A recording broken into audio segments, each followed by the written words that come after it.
Ibang-iba naman talaga ang atake ng Hikari sunscreen. Akala ko nung una, walang epekto sa skin ko. Very lightweight lang siya. Hindi mo ramdam yung bigat ng cream na ipinapahid mo. As in, parang wala kang inilagay sa mukha. It's good kasi wala yung feeling na parang nape-pressure ang skin. Wala din yung feeling na parang may something sticky sa mukha. Literal na hindi mo ramdam na may pinahid ka sa face mo. Jackpot din na kaya niyang takpan itong mga eyebags ko. When you reached late 40s, maraming changes sa skin. Kaya malaking factor ang pagpili ng mapagkakatiwalaan na skincare products. Tamang-tama itong Hikari. Pwedeng-pwede siya sa lahat ng type of skin.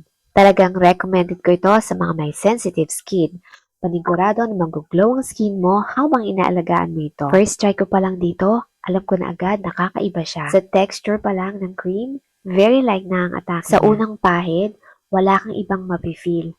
Walang heavy ingredients. At higit sa lahat, hindi mo mararamdaman na may white cast. After a few seconds na pagpahid mo, makikita mo na yung outcome. Nag-iiwan siya ng glow sa skin.